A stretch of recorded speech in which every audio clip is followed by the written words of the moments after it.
Good evening, everybody. I hope you've had a wonderful day, and I hope if you're seeing this, I hope you have had a wonderful day. I hope you do have a great day. So there are no saints today. So today would be the 29th of December. Today's the 29th of December. There are no British or Irish saints commemorated today. In any of the free sources that I use for the standard videos, so um today's video is going to be unique, and it's going to be about my conversion to Orthodoxy and why I chose Holy Orthodoxy of the Latins. Um, I guess this could also... I'm not sure what the title will be, but yeah, this is just going to be thingy. I am mostly going to be reading my Substack entry, which I will link in the description for any of you that wish to go, I don't know, read it yourselves, or use it as a way to read my other Substacks, which includes other stuff such as the Atheist, the icon of the Theotokos of three hands, also known as Trojeritsa, a thread about the importance of Saint John Maximovich to those of us that are Brummies, and some other things that you might be interested in. Anyway, let's get right into it. So, this was initially a Twitter thread, and then as you can probably see from the previous thing, I slowly transitioned all Twitter threads to my Substack, just out of fear that, hey, if they ever got deleted, I could at the very least preserve them. If my Twitter account ever got deleted, I would at the very least still have Thingy. I would still have access to them. Anyway, so the subject of this thread is conversion to Orthodoxy, and ultimately why I chose to become Orthodox over remaining in Rome. As you'll see that down here, I grew up a Roman Catholic, and then eventually I had a brief time as an atheist. Then I had a brief time where I guess I called myself a tradcath, but I didn't actually go to church, and then I became Orthodox. So, right. And with this is the intention not to... the intention is not to throw shade towards any Catholics, as I will probably promote this on my Instagram story. People like Jonah and that might come over. This is not to throw shade towards you, but to be fair, and also to any other Catholics that see this. Though to be fair, those that are mutuals with me probably will know that this is not me being uncharitable or whatever. I mean, I hope not. And I imagine those that I'm already like mutuals with will know that I'm not throwing shade towards them, and that, it's all love. In a non-ecumenist way, of course. Right. And one other disclaimer before we do start. I'm not an apologist. I can't believe I used the PLS instead of normal please.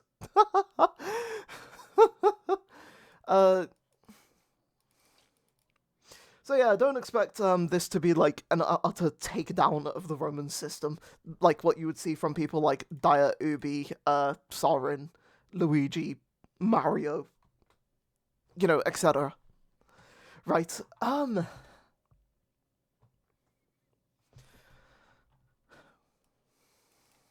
Okay. There's meant to be a full stop here. First sentence. So, this is, I guess, I probably should have just, in hindsight, I probably should have just turned this into a PowerPoint, but I did not have time for that, so I don't know if I'll ever actually fix the lack of a full stop here, but anyway. So, before I knew Orthodoxy, I was initially raised as a Catholic. I was baptized as an infant into the Catholic Church, as most cradle Catholic families tend to do. Well, pretty much all. And I went through First Communion, and I had my First Communion, and I also had my First Confirmation in years 3 and 6. I'm British, so...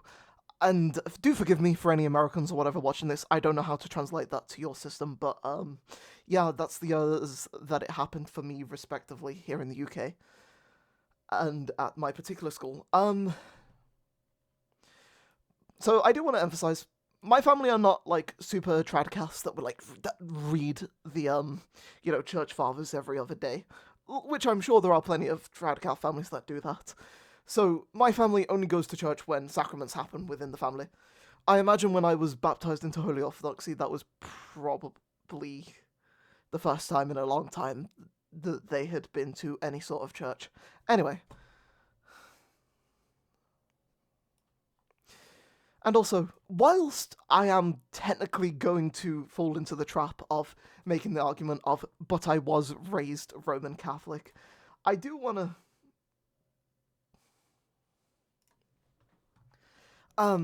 I do want to emphasize that whilst I do probably fall into the trap of, I was raised Catholic, I'm not going to pretend to know everything, but, about how they operate. But I also do want to emphasize that I am grateful that my mother did keep me in the Latin schools, Roman Catholic, whatever you want to call them.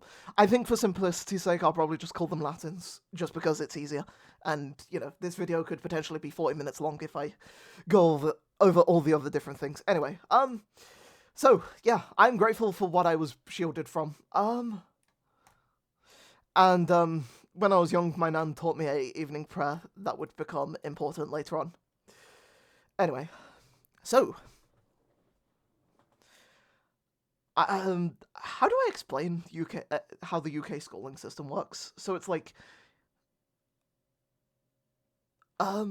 your actual schooling starts in reception, and then you go year 1, year 2. That's basically Key Stage 1. Then years 3 to 6 are Key Stage 2. Then you move on to secondary school, which, and then, it's like years 7 to 9 are Key Stage 3. Years 10 and 11, where you'll normally do your GCSEs, are Key Stage 4, and then your 2 years in sixth form for years 12 and 13 are Key Stage 5, if I remember correctly, for anybody that... If any Americans or Australians, because I know there is one viewer that lives in Australia, want to do translations to your system so that viewers from that country, that those countries can know...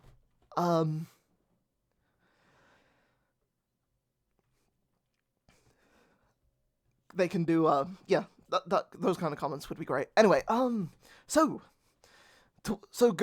going towards that time when you're about 10 and 11,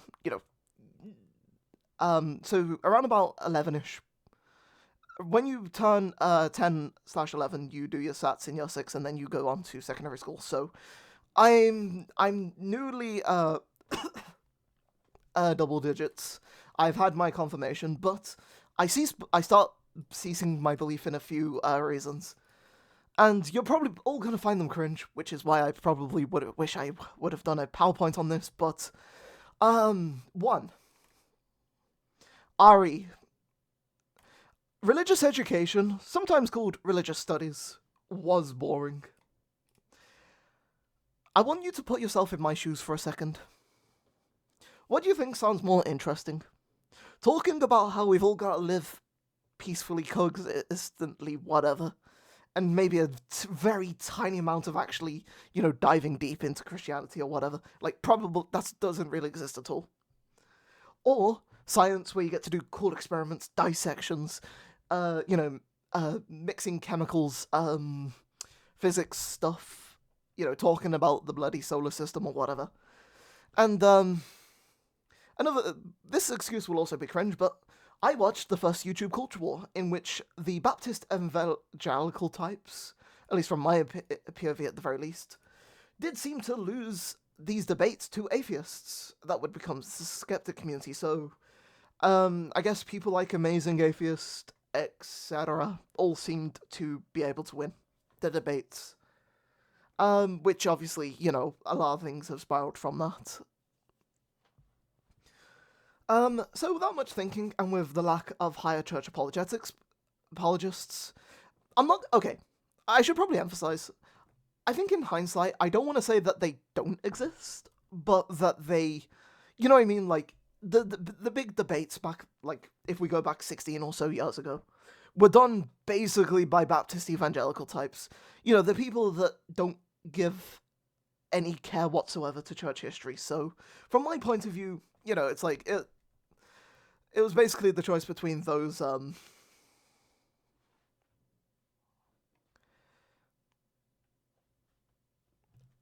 also, as I do point out here, it is possible that the atheists were only intentionally picking low-hanging fruits. And then, this was obviously prideful. I want to emphasize that, yeah, this is because of pride. I became an atheist. And there was even a time where I was anti-theist. The difference between anti-theist and atheist is that, technically speaking, a religious person could be anti the existence of religion if they think, for whatever reason, that's what's best for society. And we are already 10 minutes in. Yeah, this is going to be a long video. I apologize in advance. Again, another reason why I'm going to leave this down in case any of you want to read it without the commentary and see my, I guess, at the time thoughts. I never really would think of things more deeply. After all,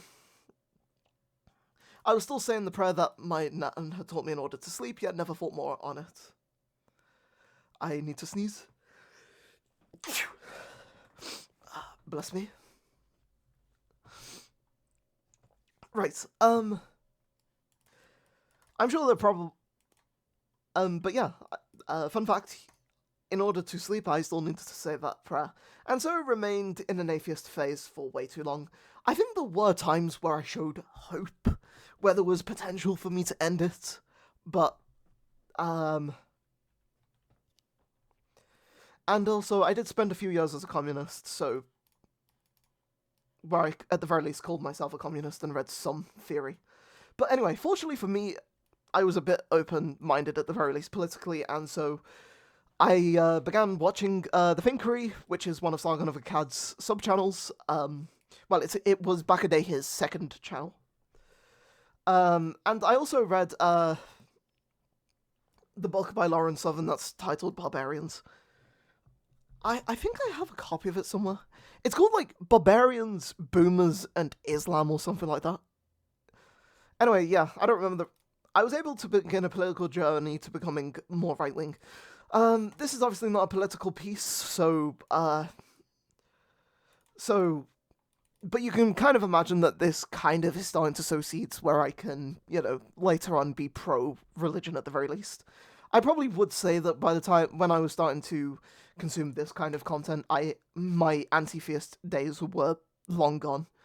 And so, I was then agnostic at some point. And to save time, I remained like this basically between the ages of 15 up until around 17/18. Right.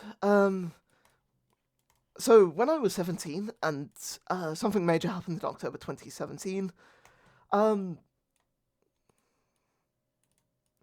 got kicked out of sixth form. So how the key stage works is that I had basically started year 13, which is my final year. I made a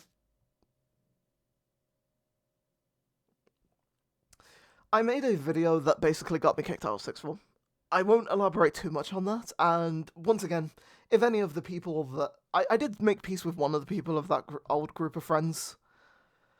But if anybody else from that time frame is watching this, I would love to be able to speak to you privately and make amends. Anyway.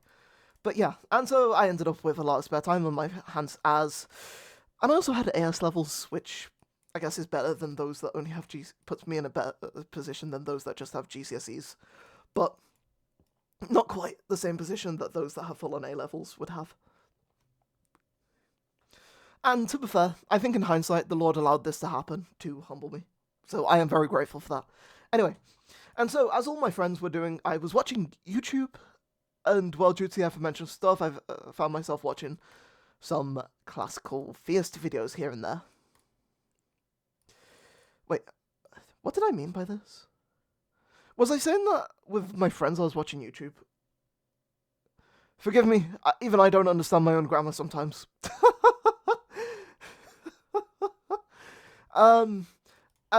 Yeah, anyway, the important thing is spare time, and I found myself watching classical theist videos.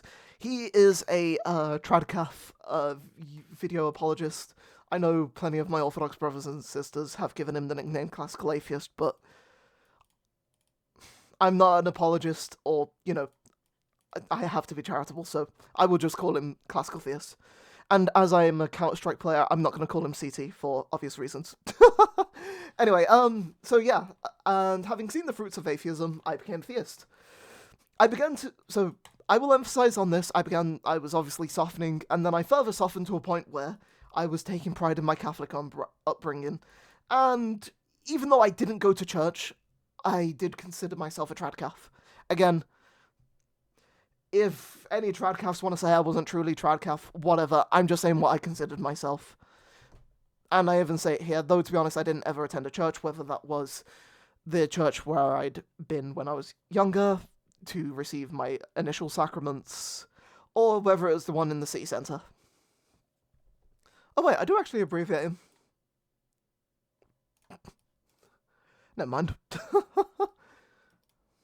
I took a simple step back and realised in my pride I'd severed my relationship with God and desired to repent, but still, I must emphasise, yeah, I never went to church, even though, to give them credit, the oratory, from what I've seen online, is a beautiful place. Why did I say church on churches? Oh well. You all know what I mean. Anyway, now we are getting to the end of 2019 and beginning of 2020, and well, you all know what's about to happen. During this time, for anybody so up until August 2020, so I don't dive too much into theology. I watch the occasional video, but and I still kind of called myself a tradcath, and I think I started to follow these people on Twitter, and I was watching, like, you know, PJW, Sargon of Akkad, Lauren Southern, if she did anything back then, I don't remember. You know, I was a bit of a NJF here and there. Can't really complain. But ultimately, I was still mostly, outside of calling myself a tradcath, I was still mostly just a gamer. I would do the streams that I was doing back then, which can be found on whatever. I was still doing my gaming with the friends. Anyway. Anything else that anything else that happens in that year doesn't really need to be mentioned at the moment. But anyway, now we are at August of 2020. Another spelling error. I do apologise for all these errors. I should probably at some point go back and through and fix the grammar, but hey.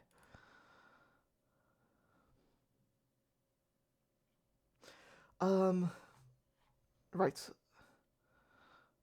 I might need to take a small couple of seconds break, but I also don't want to restart this. Anyway, it's August 2020, and, you know, after all that happens, we were allowed to see family again. My family came around to simply decorate and change up my room, and so I was not able to play games, and I was stuck on my laptop at the time downstairs, watching thingy. After a few hours watching videos, there should be a comma here, a video randomly comes up, Battle of Kosovo 1389 Serbian-Ottoman Wars documentary by Kings of Generals, and I watched it. There's only so much League of Legends content. There's only so much from, like, Rav, Drew Tuts, the very and other people that play League of Legends and CS, and also all the other CSGO people, whatever, that one can watch. And so I was like, yeah, I want something different. And so I clicked on that video. I very much enjoyed it, and I watched some more of these videos by the Kings and Generals channels, which mostly dives down into battle tactics and whatnot, where he shows what is happening at all of these battles, and it was very entertaining. But in the days after, I always go back to that video. And also I was using, I don't know if I mentioned this, but I was also looking up Saint Salazar on Google and reading about him, and like I'd always just go back to him. A few weeks passed, and I thought more about the video, and I also somewhat enjoyed reading the wiki about him, but also about some of the Orthodox battles. Wrong thought. Against the Ottomans. I then read the bio and saw that he was Eastern Orthodox. So, through my, I guess you could call it re-identifying with my Latin upbringing, I knew Christianity was true. And, like, for obvious reasons, I rejected the other faiths. Though, anyway, and I wanted to be united to the truth, so might as well look up some videos on YouTube. I watched the videos about the faith, and at some point, this also includes watching videos about, like, the Great Schism or whatever, and It's been a long time since I've read this, but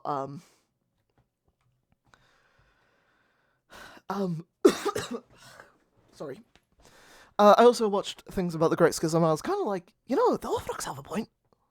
Anyway, and at some point in September, I looked up Orthodox podcasts or something along those lines, and I found Orthodoxy First. If you know, you know. Which had started not too long, as there was not many episodes up at the time.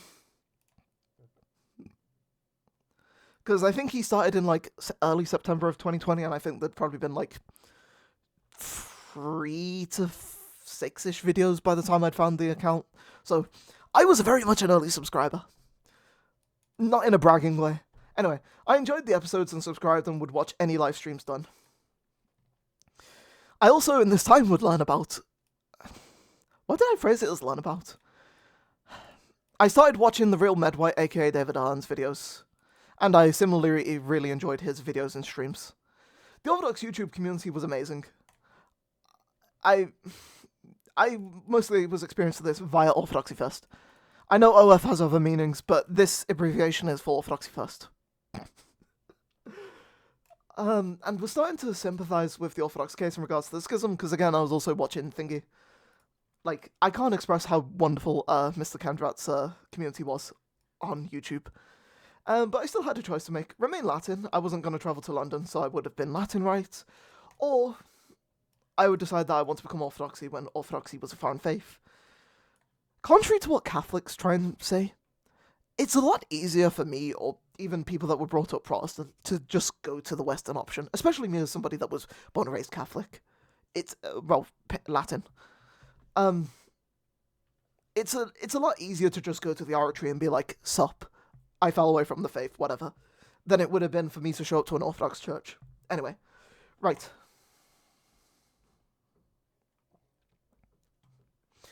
The next 2 paragraphs will be theological, the first on what I was thinking at the time, and second being on what I learned after. So, I guess, slowly becoming more sympathetic to the old Orthodoxy, the final nail in the Latin coffin would be Dyer's debate with NJF. I think due to how YouTube is, I don't think I'm allowed to say, but you all know who this person is. I hope, anyway. So, he is a great debater, and he was a good debater, and, I mean... I love how this is a very serious thing, but bro got slapped, and it wasn't even close. Accurate, but... I also at some point began to watch the secular videos on the great... I feel like this happened before. But, I mean, again, I feel like this happened when I was in this phase, but maybe I'm misremembering and maybe this is accurate. Anyway, and I knew that I was going to side with Orthodoxy. In particular, I could not accept Lateran 1 and 2's barring of married men becoming priests, and also canons 6 and 7 of Lateran 2 aren't even enforced properly. Though, to be fair, there was, is it Cardinal Sarah that had said that if he became Pope, he would have actually enforced them on the Eastern Catholics? Anyway, and I also could not accept any man above the divinely guided councils. Considerism was condemned at Lateran 5. By November of 2020, I knew that I wanted to be Orthodox. In the time since then, I also learned that the early church agreed with Orthodox in regards to infant communion. The reader that runs the Rabbit Hole channel, I forget the name, did a great video on showing how, saints like, say, St. Augustine affirmed infant communion, and that Lateran 4 and Trent are the reasons why the West doesn't commune infants, and that includes Protestants. There was a question of Ma Florence, but everything shows that Orthodoxy held firm through St. Mark of Ephesus, and the fact that the only... There's also... Patriarch Prime on Twitter, I don't know if it's still available, did a great thread on how Orthodoxy never actually accepted this, so technically it's not just St. Mark of Ephesus. I remember some people tend to say that people tend to point, that a lot of these bishops point, when they returned, were like, hey, we technically did the sin of apostasy, we want to repent. We were forced out of starvation and whatnot, and imprisonment in order to actually sign over the, whatevers. But, I'm not an apologist, so, but Prime's thread on whether or not Orthodoxy actually accepted Florence is there for, I don't know where to find it, so I can't actually link it for you, but I think there are videos about proving that Orthodoxy didn't actually accept Florence. Anyway, and also the only patriarch that you could say accepted was Constantinople, and also the emperor, but that was under duress and in hopes the Venetians would stop selling the cannons and whatnot to the Ottomans. Prime has a good thread about the rejection of Florence by the church, as mentioned. Fun fact, when Constantinople fell, it was actually Uniate. Anyway, I also looked into the saints, and there is no comparison. The saints of Orthodoxy, whether it be, Saint Ksenia of St. Petersburg, or saintly clergy like Saint... I should have put Blessed Saint Father Seraphim Rose here, but oh well. And God's revelation to the human heart was the first Orthodox book I read. Again, I want to emphasize that he's technically not canonized yet, but blessed. Or Saint Nectarius. Compare the humility of Saint Nectarius.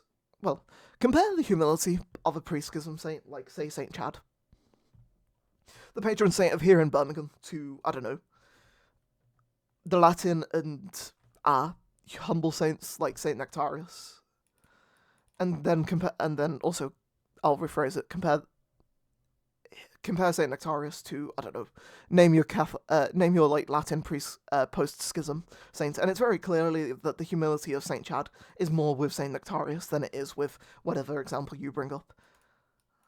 And also, there's the whole fact that there's a bunch of questionable actions by Latin saints, and Latins kind of have to affirm them as dogma. Like, the Sacred Heart, if I remember correctly, comes from a woman that was, like, cutting herself. And there's also plenty of other weird stories. And yeah, I simply cannot express the beauty of the saints of the Orthodox Church.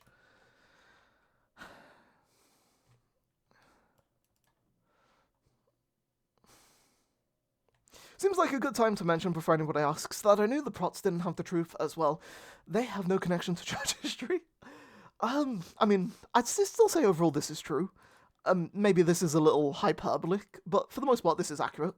And, the whole gates of Hades will not prevail against the church.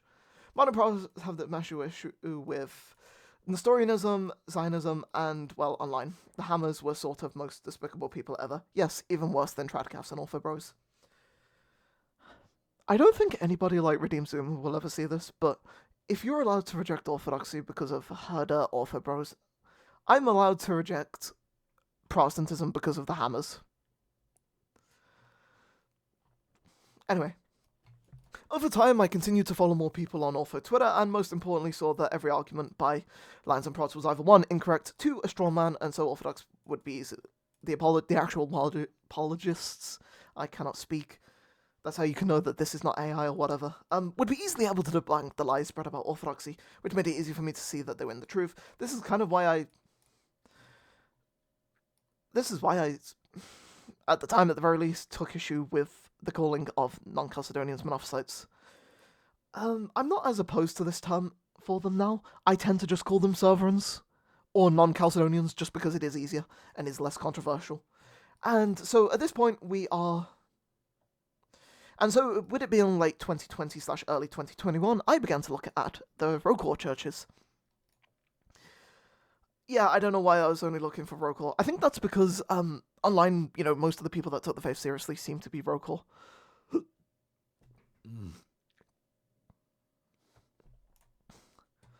I'm always happy to dox my city. Anyway, first thing that comes up is for a Podvari that's dedicated to Saint Seraphim of Sarov, but, well, there's a section that at least at the time made it sound like they are only for Russian studying here in Brum, and in hindsight they are pro-Metropolitan Vitali. So they are true Orthodox of the Vitaliist variety, or Rokor-V.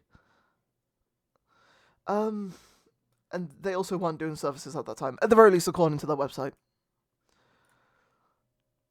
And for some reason I assume that this was also the case for the Russian mission, which was at the time based at the Oratory, but since 2022...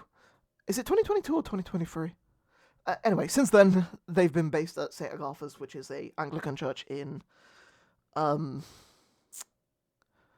Spotbrook, and their mission parish is dedicated to all the saints of Great Britain and Ireland. But in the summer, I would learn that Birmingham has a Serbian Orthodox church, who is dedicated to Saint Lazar, the saint that started my journey. And also, fun fact, as St. Lazar's... So this often gets misreported, but the actual correct thing is that St. Lazar's is the first purpose-built Orthodox church in the UK. So any other Orthodox church is normally just they acquired the building from, I don't know, Latins or Anglicans. St. Lazar's was the first one to be purposely built. And also, we do English liturgies every Saturday.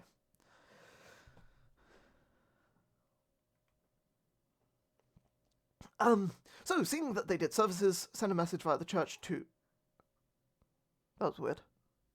I hope that didn't come up on the thingy. And waited.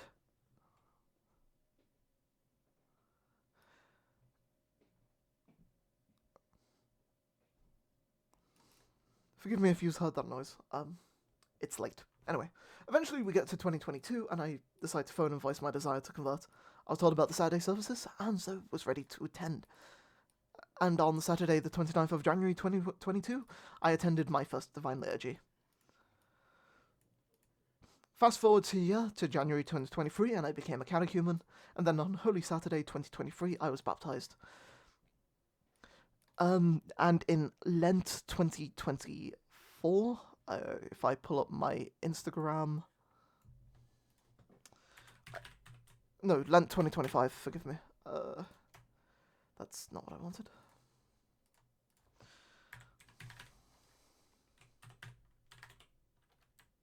Oh wait, maybe I have to look up there we go. It comes up if I type in Instagram. Anyway, right. You know what? This is my Instagram. Feel free to... This is my personal Instagram. Feel free to go follow it. Right, today... Okay, on the 29th of March, 2025, I and 4 other readers were ordained to the rank of reader, so I am now officially a reader of the Serbian Orthodox Church. Please do keep me in your prayers, as well as readers Kyron, Declan, and Samuel. And the others that have been made readers since, Paisios and George. And also just in general, our community. In general, this is not a pro St. Lazar's video, but the growth we've seen at the church has been immense. Anyway. So yeah, I'm now a reader. I used to chant. I have since retired from that. Sometimes things happen. I normally, on Saturdays at the very least, read the epistle and do whatever's needed of me behind the altar, which is normally, and is what happens on Sundays as well. Though on Sundays I don't actually read anything. So, but yeah. So on Saturdays I now just read the epistles, and on Sundays I tend to just be there. And if you've seen anything from the I wanted the Instagram. You know what, this is fine.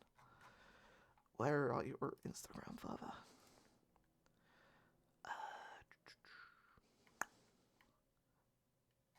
You know what? I hold the cross. I hold the cross and stand basically parallel to Father.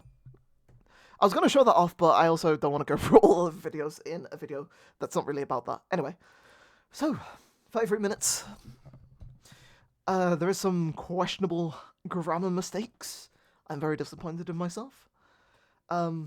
Yeah, so I went from being a Catholic to, I guess, a far-left atheist/anti-theist, to being a more centrist/classical liberal agnostic, to being a tradcath, relatively right-wing person, to being a Orthodox Christian, which is where I am now. Yeah, feel free to comment, share, etc. If you have any questions, feel free to leave them below. I am going to need to create a thumbnail for this, aren't I? Anyway, this might get uploaded in the morning, but I'll do my best to make sure that this is... And I think I've took up enough of your time, almost 35 minutes, but yeah, I'll do my best to ensure that this gets uploaded whilst it is still the 29th. Anyway, I've been Reader Lazar. God bless you all, and Amen.